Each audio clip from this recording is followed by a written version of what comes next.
Palang umaga po sa ating lahat. Ito po si Kuya Mail. Yan, nandito po tayo ngayon sa Talubatib. Yan, natin pong bibisitahin yung dalawang magkapatid na naulila sa magulang. Yan, dahil meron po tayong nabalitaan sa kanila, atin pong alamin ngayon at bigyan natin sila ng karampatang tulong. Tara. Okay, yan po. Pasok na po tayo. Magandang umaga. Good morning. Oh, yan. Tristan. Yan, magandang umaga. Kamusta? Ayos lang po. Yan, wait lang. Okay, so yan, medyo magulo pa yung bahay nila. Yan, saan si kuya mo? Nag-alis doon po yata natulog sa kaibigan niya. Doon natulog sa kaibigan niya? Kagabi po.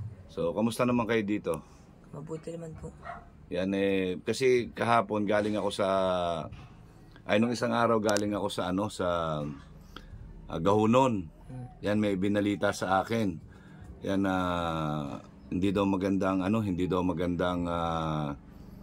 naging sitwasyon nyo nung pumunta kayo ng Maynila. Tama ba? Yan, ano ba ang nangyari sa inyo nung pagpunta nyo ng Maynila at bigla kayo napabalik dito sa Bicol?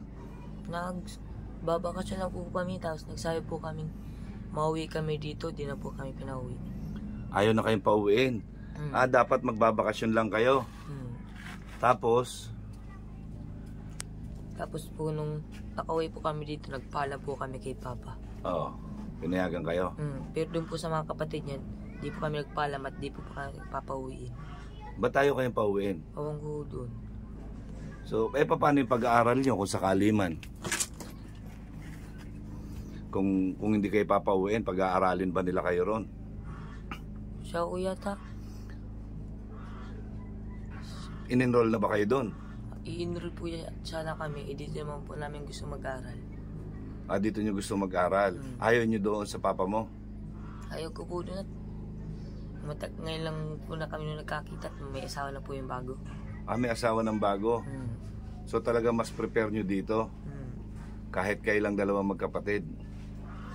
Yan, buti may pamasahe kayo pabalik? Meron naman po, pinadalan po kami. Pinadalan kayo? Sino nagpadala sa'yo? Si Ate Bilin baga po. Si Ate Bilin? Yung nando doon sa nung nakaburol yung mama mo? Nasaan na yung mga ventilador nyo? Yung ventilador? Baka nando po yata sa kay Tiya po at hinakot po ito at baka po may mawala pong mga gamit. Saan tiya? Hintayin po namin sa dati. Ito parang po yata yung dadalaw yung bigas namin. Hindi, ibig sabihin na saan nakatira yung tita mo? Nasa ano po yun? Dait. Dait? Hinakot nila mula dito papuntang Dait? Para po, baka po may pumasok baga po at wala po kami dito. Sino nagdala nito dito ulit? Sila din po. Okay. So, paano ka natulog? Wala kang ventilador? Wala. Pakidakit mo nga po kung mainit. So, hindi pala naging maganda yung pagpunta nyo doon sa Maynila. Yung bakasyon nyo sana ay parang doon na kayo gustong pag-aralin. Meron bang pinakitang hindi maganda sa inyo? Ayos naman lang po.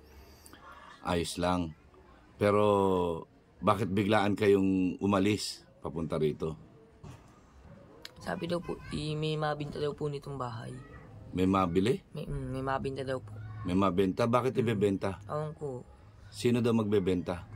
Ang sabi-sabi po daw po sa amin, yung daw pong kaya namin sa Maynila, nakagalit po sa amin at huwag na daw kaming umuwi at ibibenta daw po itong bahay. Ibebenta? Bakit nila ibebenta? Hindi naman sa kanila ito. Yung, sabi ko po nun, tapos ang binibintangan po, ang mabinta yung tinaya namin sa Dait, nagalit na nagpunta dito, kinausap. Nag-uusap sila. Ay masyadong madaldal po yung tiyahin namin sa Maynila, kaya di po makasingit ng masalita sila kagawad asis. Kaya po, alis pinag-uwi na lang po kami dito. So mabuti nakabalik kayo agad dito.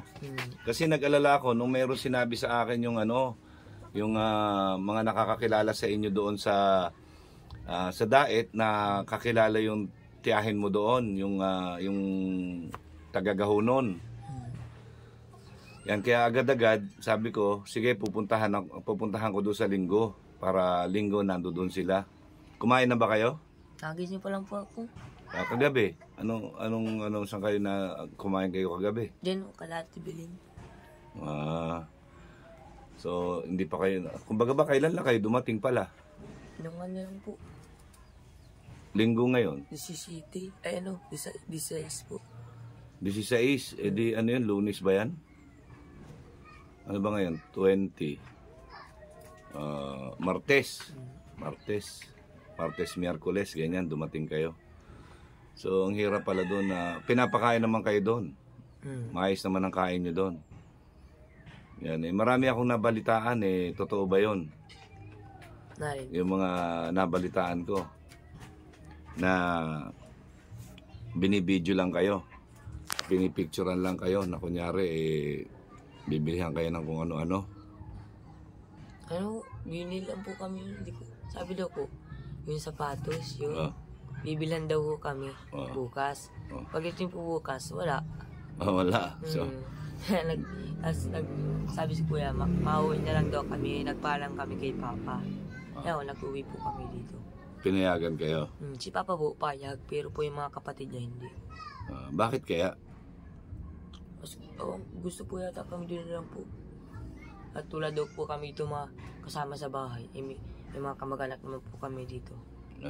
So, mas okay kayo rito? Yan, naman, mas okay kayo dito dahil sarili niyong bahay ito. No? Tsaka pinaghirapan ng mama mo ito. Yan, para meron kayo matuluyan. So, pag-anuhan nyo na lang to. So, wala naman tulo dito, di ba? May tulo ba? Just lang po yun at nagbo pa po ay. Pag-alis po namin nagganyan na. Maayos lang po kami dito baka po mamaya. So, tingnan nyo kung ano yung mga kailangan nating ayusin.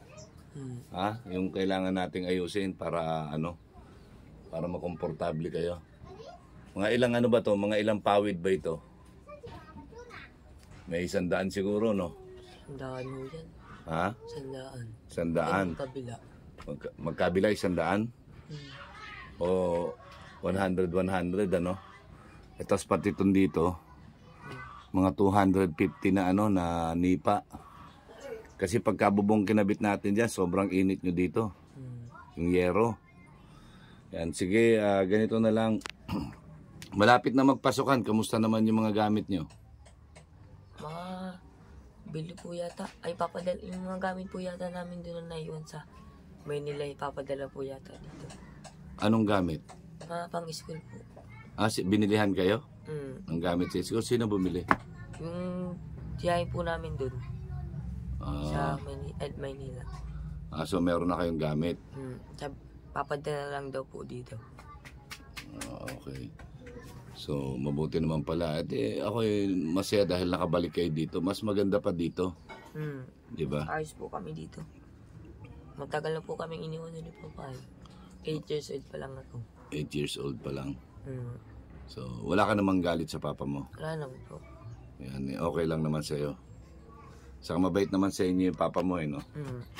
Yun nga po yung nagpapadala ng pira sa amin. Hindi, ayos naman pala.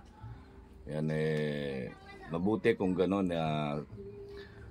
Sana maging okay na kayo dito. Yan, hayaan mo hindi ako nagpunta dito. Medyo matagal, 1 buwan yata ako hindi nakapunta dito, no? Yan, pero meron pa naman kayo stock na pagkain dito. Yan pa naman po. Tapos may bigas po kami dinala nila. May bigas pa kayo. Yan. Yan ba yung huli kong dalang bigas? Di ba po yung uwang ko? Lumit ko na din baka po kinuha po yung nila tiyahin namin sa ginamit po nila. Ginamit nila. Tapos pinalitan na lang. Okay. So, ayun. Sige, pagka sa susunod na punta ko dito, yan, magdadala na lang tayo ng mga stock nyo na pagkain. So, ngayon, mga anong oras darating si kuya mo? Tanghali pa po yun at kuyat po naggaling po yung pistahan. Nagbiesta? Okay. So, ayun na. So, okay naman kayong dalawang magkapatid na ngayon. So, wala na kayong wala nang bumabagabag sa inyo. Wala naman po. Yan, mabutit nakabalik kayo agad dito. Maraming salamat naman at ligtas kayo, no? So, Ayun, no. Anong masasabi? Anong panawagan mo sa mga pinuntahan nyo sa Maynila? Magpasalamat ka. Marami pong salamat po dun sa nagbigay pong tulong para makauwi po kami. At maraming salamat po kay Papa at pinayagan po kayo makauwi. Okay, sa mga tiyahin mo. At sa mga tiyahin ko pong nagpakain po sa amin doon ng mabuti. Maraming salamat po. Yan. So, babalik pa ba kayo ng Manila? Hindi ko lang mo alam kay Kuya kung mabalik pa. Ikaw? Hindi ko alam. Gusto mo, Mabalik pa ba ako? gusto mo bang bumalik ng Manila? Hindi na mo yata. Hindi na. Mahirap sa Maynila, lalo na hindi kayo sanay doon, hindi kayo pamilyar sa Maynila, di ba? Saan ba sa Maynila kayo nagpunta? Valenzuela. Valenzuela. Oh, malapit lang ako doon nakatira. You know? Oh, diyan lang ako sa may Karuhatan. Malapit lang pala yun eh. So, ayun mga kalingap, mga ate, mga kuya, yan, ito po ang sitwasyon nila Tristan and Christian ngayon. Yan, kita nyo po, wala pa sa ayos tong kanilang bahay. Hindi kagaya nung unang huli tayo nagpunta dito, talagang maayos. Ngayon halos kadarating lang po nila. Ayan, hindi pa nila naayos yung mga gamit. So, ayun, so ngayon preparation sila for pasukan. Yan, sana okay yung mga gamit nila. Kung wala, magsabi lang kayo. Nasa, yung cellphone ng kuya mo? Ay na.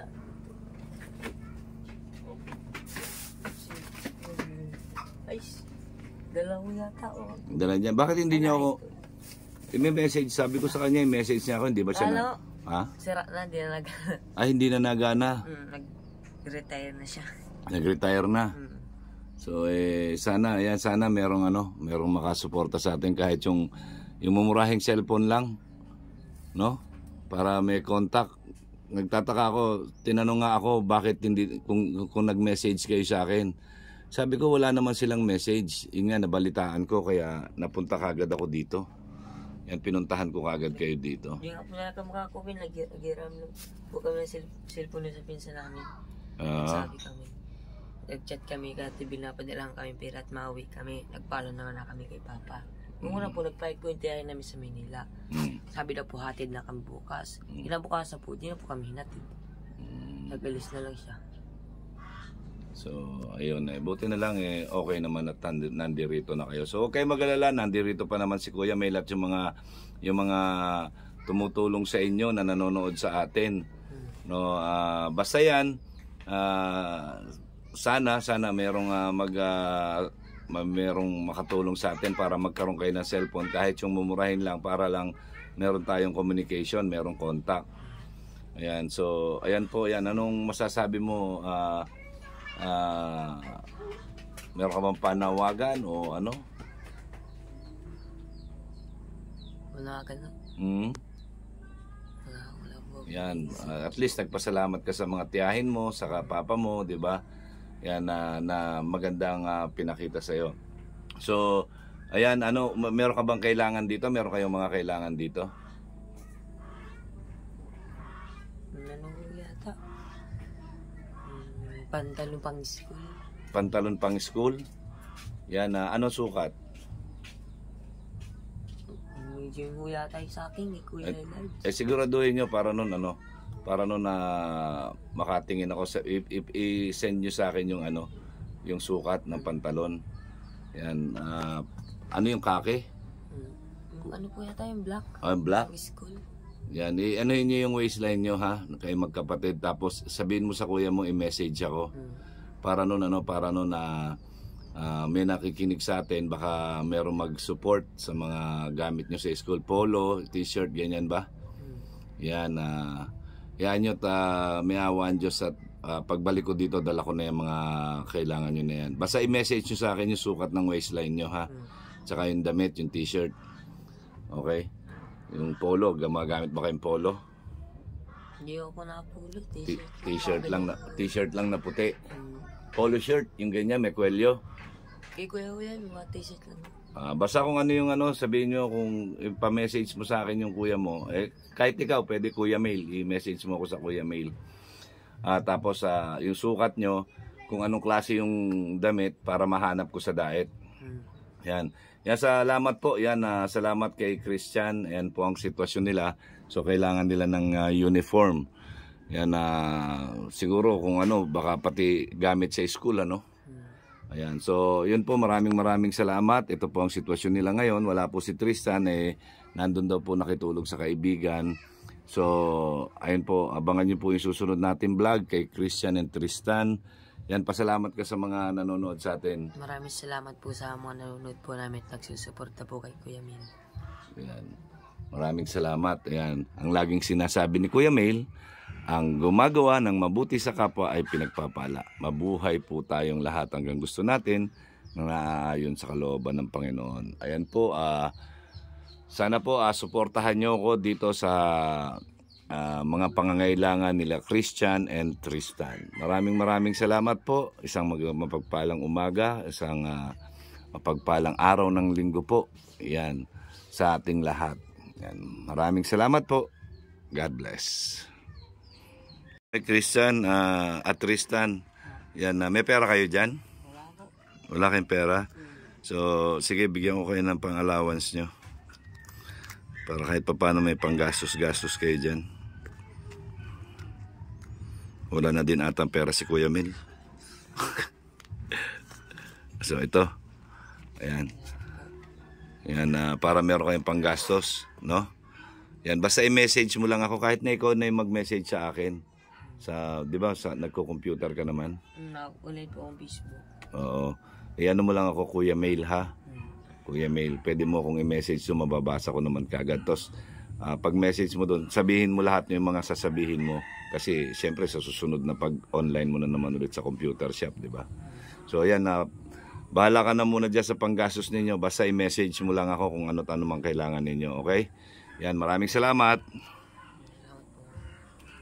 Mga kalingap, yan, paalis na po tayo dito kaila Christian at Tristan. Wala po si Christian, si Tristan lang po yung nandirito ngayon. So, ayan po, sabi ko i-message niya ako kung ano yung mga kailangan nila sa school. Yan, at nag-iwan po tayo ng kanilang pang-gastos. Ayan, dahil kadarating lang po nila nung isang araw galing ng Maynila, wala daw po silang kapera-pera. So meron pa naman silang konting groceries, so sa pagbalik natin, dadagdagan na lang po natin yon.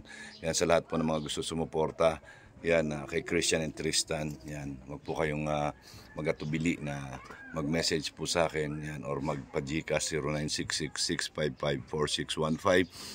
Pakisabi lang po kung para kanino at para saan yung inyong pinadala sa akin. Maraming salamat po. Magandang umaga, blessed Sunday po sa ating lahat. God bless.